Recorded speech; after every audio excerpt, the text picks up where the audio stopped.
Welcome to my channel learn with Preeti. कि जो हमारी वीडियो है उसका टॉपिक है पार्टनरशिप डीड। ये फंडामेंटल्स के अंदर ही आता है। हम पार्टनरशिप डीड के बारे में पहले भी पढ़ चुके हैं, जहाँ पे हमने देखा था कि रिटन एग्रीमेंट होगा और उसमें जब पार्टनरशिप की बेसिक डिटेल्स होंगी तो उसको हम पार्टनरशिप डीड बोलेंगे। अब पार्टनरशिप डीड की ज़रूरत क्यों है या उसमें क्या क्या चीज़ें आती हैं तो हम उसके बारे में बात करते हैं। पार्टनरशिप डीड की ज़रूरत इसलिए पड़ जाती है किसी भी बिजनेस में क्योंकि डिस्प्यूट बहुत जल्दी होते हैं। जब दो लोग आपस में एक साथ बिजनेस करते हैं तो हम ये जानते हैं कि दोनों की थिंकिंग कहीं ना कहीं आपस में टकराएगी इन द सेंस कहीं ना कहीं कुछ ना कुछ पॉइंट ऑफ व्यू क्लैश करते ही करते हैं।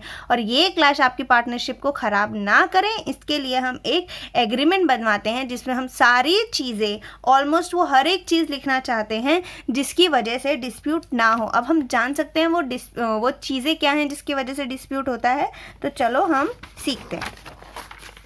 मान लो ये एक पर्सन है, ये एक और पर्सन है, ठीक है। मान लो ये है जे, ये है आर। ओके, जे और आर दोनों ने मिलके एक पार्टनरशिप फर्म खोली जिसका नाम था JR फैशंस। ठीक है, अब मुझे ये बताओ जे और आर क्या है। इंडिविजुअली अगर मैं जे को देखूं या इंडिविजुअली मैं आर को देखूं तो ये क्या है, ये पार्टनर हैं। लेकिन जब ये कंबाइन हो जाते हैं तो हम इन्हें क्या बोलते हैं, पार्टनर्स बोलते हैं। ठीक है, चलो पार्टनर्स, ठीक है पार्टनर्स हैं। लेकिन क्या ये पार्टनर्स जो हैं ये किसके अंडर, किस एक पर्टिकुलर ब्रांड नेम के अंदर काम कर रहे हैं। उस ब्रांड नेम का नाम है, उस बिजनेस का नाम है JR फैशंस। तो हम ये कहेंगे कि जो JR फैशंस है ये है आपका पार्टनरशिप का फर्म। क्या है, फर्म। इन्होंने साथ में, हमने क्या समझा कि दो या दो से ज़्यादा लोग अगर होंगे तो उन्हें क्या बोलेंगे, पार्टनर्स बोलेंगे। और JR फैशन जिस ब्रांड नेम के अंडर ये काम कर रहे हैं वो क्या होगी, फर्म। अब जब इन्होंने ये बिजनेस खोला होगा तो क्या इन्होंने कैपिटल लगाई होगी, हाँ कैपिटल लगाई होगी। मान लो टोटली दोनों ने 5-5 लाख रुपए ईच कैपिटल के नाम पे लगा दिया। अब आप बोलोगे क्या, मुझे ये बताओ पहले तो हम अकाउंटिंग किसके लिए करेंगे, JR के लिए करेंगे या JR फैशंस के लिए करेंगे। हम करेंगे JR फैशंस के लिए। तो अब हम टर्म्स पढ़ते हैं कि क्या क्या चीज़ें हैं कि जिसके लिए हमें अकाउंटिंग करने की ज़रूरत है। ऐसा हो सकता है ना कि जब ये कैपिटल देगा तो J और R बोलेंगे कि अगर ये 5-5 लाख रुपए हम बिजनेस में ना लगा के हम बैंक में जमा करते ना तो हमें इंटरेस्ट मिलता। तो ये बिजनेस को कह रहे हैं कि बिजनेस हमने तुम में पैसा लगाया है तो तुम्हें भी हमें इंटरेस्ट देना होगा उस पैसे पे जो हमने तुम्हें दिया है। तो यहाँ पे से जो बिजनेस है ये इन्हें क्या रिटर्न करेगा, interest on capital. Interest on capital क्यों देता है बिजनेस बोलता है कि हाँ बात सही है, कि क्या सही है कि अगर आप ये पैसा बैंक में लगाते तो आपको 5 लाख पे इंटरेस्ट मिलता। तो ठीक है, मैं आपको आपने जो कैपिटल मुझ पे लगाई है उस पे इंटरेस्ट देने को रेडी हूँ। उसके बाद तुरंत क्या करते हैं, आर गया इसके पास, फर्म के पास, और बोला कि मुझे ना थोड़ी सी ड्राइंग्स करनी है। कितने की, इंग्लिश से 50,000 रुपीज़ की। क्या बोलता है, आर गया बिजनेस के पास और बोला बिजनेस मुझे जो है 50,000 रुपीज़ की ड्राइंग्स करनी है। बिजनेस ने कहा कर लो, लेकिन अब मैं भी इंटरेस्ट लूँगा। आर बोला क्यों। बिजनेस ने बोला कि जब तुमने मुझे कैपिटल दिया था और तुमने कहा था कि ये पैसा अगर मैं बैंक में रखता तो मुझे इंटरेस्ट मिलता और तुमने मुझसे इंटरेस्ट चार्ज किया था, तुमने मुझसे इंटरेस्ट लिया था, तो क्यों ना मैं ड्राइंग्स पे भी इंटरेस्ट मांगू। अगर ये पैसा मैं भी बैंक में रखता, बिजनेस बोल रहा है आर को कि अगर ये 50,000 रुपये मैं भी बैंक में रखता तो क्या मुझे इंटरेस्ट मिलता, हाँ मिलता। तो अब ये तो JR फैशंस ने आर को दे दिया। अब आर JR फैशंस को क्या रिटर्न करेगा, इंटरेस्ट ऑन ड्राइंग। किस रेट से करेगा, जो भी रेट हम डिसाइड करेंगे और उसे अपनी पार्टनरशिप डीड में लिख देंगे उस रेट से। चलो मतलब इंटरेस्ट ऑन कैपिटल का रेट भी हम डिसाइड कर सकते हैं। जो भी हम रेट डिसाइड करेंगे उसे पार्टनरशिप डीड में डाल देंगे और जो डीड में हो गया वो हमें क्या कहते हैं, मिल जाएगा। अब जो JR है बैंक, वो बोलता है, फर्म बोलती है कि फर्म JR के पास आई कि पार्टनर्स मुझे बहुत ज़रूरत है और मुझे जो है, या फिर पार्टनर्स आए फर्म के पास कि फर्म एक काम करो, मुझे ना बहुत ज़रूरत है, मुझे ड्राइंग्स नहीं चाहिए, मैं तुमसे लोन लेना चाहता हूँ, लोन लेना चाहता हूँ। फर्म चौंक गई कि लोन, मुझे कैपिटल देने वाले लोन की बात कर रहे हैं। कहा हाँ भाई मैं लोन लेना चाहता हूँ, आप मुझे ना लोन दे दो 3 लाख रुपए का। फर्म ने कहा ठीक है 3 लाख रुपए का लोन दे दूंगी, लेकिन क्या फर्म इस पे इंटरेस्ट चार्ज करेगी? अरे यार लोन पे तो सभी इंटरेस्ट लेते हैं, हम आपस में भी देते हैं तो थोड़ा पैसे ज़्यादा ही तो वापस करते हैं कि यार इंटरेस्ट भी तो लगा होगा, ब्याज भी तो लगा होगा।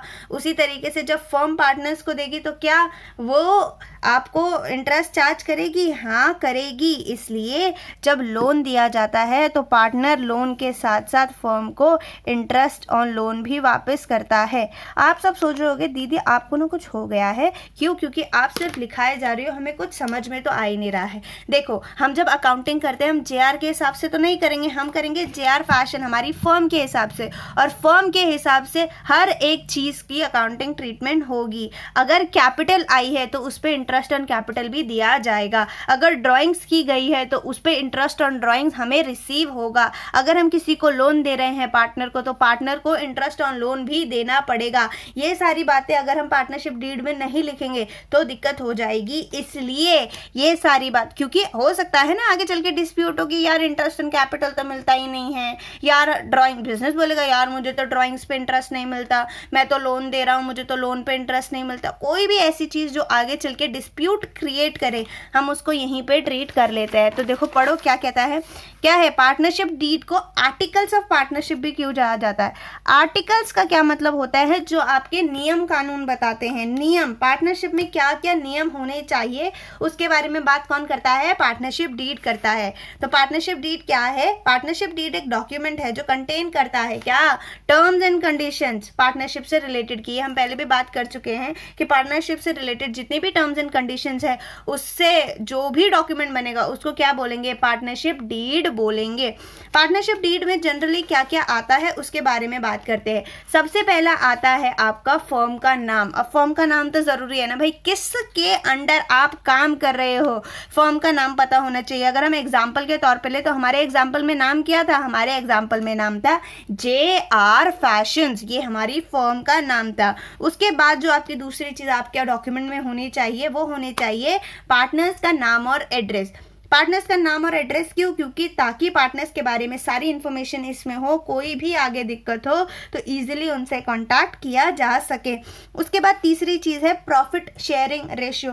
ये सबसे ज़्यादा दिक्कत करता है, क्यों? क्योंकि एक इंसान, एक पार्टनर बोलता है कि मेहनत ज़्यादा मैंने की है, दूसरा बोलता है मैंने ज़्यादा की है। इसलिए स्टार्टिंग में ही प्रॉफिट शेयरिंग रेशियो डिसाइड कर दिया जाता है कि आप इक्वली बांटोगे, ये बहुत काम करता है, ये कम काम करता है, तो ठीक है हम 60-40 का रेशियो रख लेते हैं कि जो भी प्रॉफिट्स या लॉस होंगे उन्हें 60 और 40 के रेशियो में, यानी 60% जे रख लेगा और 40% आर रख लेगा, इस रेशियो में काम करेंगे। और ये होना ज़रूरी है क्योंकि सबसे बड़ा डिस्प्यूट का जो रीज़न है वो क्या होगा? Profit sharing ratio. उसके बाद आप पार्टनरशिप डीड में क्या इंक्लूड करोगे? Rate of interest of drawing, किस रेट से इंटरेस्ट ऑफ ड्राइंग लिया जाएगा उसके बारे में बात करेंगे।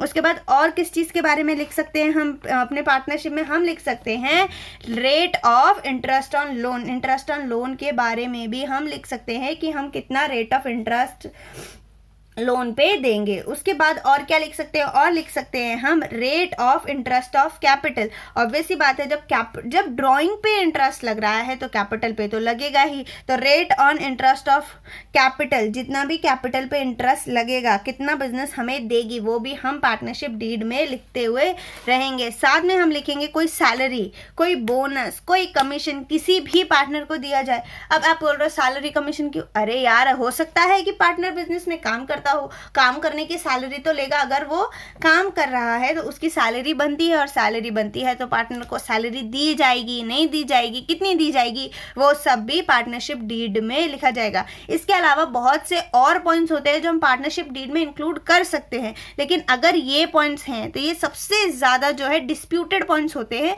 इसलिए हमें मेजरली इनको लिखना पड़ता है। अब आप बोलो कि दीदी अगर पार्टनरशिप डीड नहीं बनाई तो क्या ये कंपलसरी होती है? मैं बोलूँगी नहीं, पार्टनरशिप डीड बनाना एज इट कोई कंपल्शन नहीं है, बट सजेस्ट किया जाता है कि आप ये पार्टनरशिप डीड बना लो। क्यों? ताकि आगे फ्यूचर में किचकिच से बच जाओ। जो फ्यूचर में, क्योंकि हमें नहीं पता यार कब हमारा मूड खराब हो जाए, कब सामने वाले का कुछ मन में आ जाए, तो बेटर है to be on safe side हम पार्टनरशिप डीड बनाकर चले। अच्छा ठीक है दीदी, आपने बोला कंपलसरी नहीं है, हमने नहीं बनाई, तो अगर नहीं बनाई तो rate of interest on capital कैसे पता चलेगा, इंटरेस्ट ऑन ड्राइंग कैसे पता चलेगा, लोन का रेट ऑफ इंटरेस्ट कैसे पता चलेगा?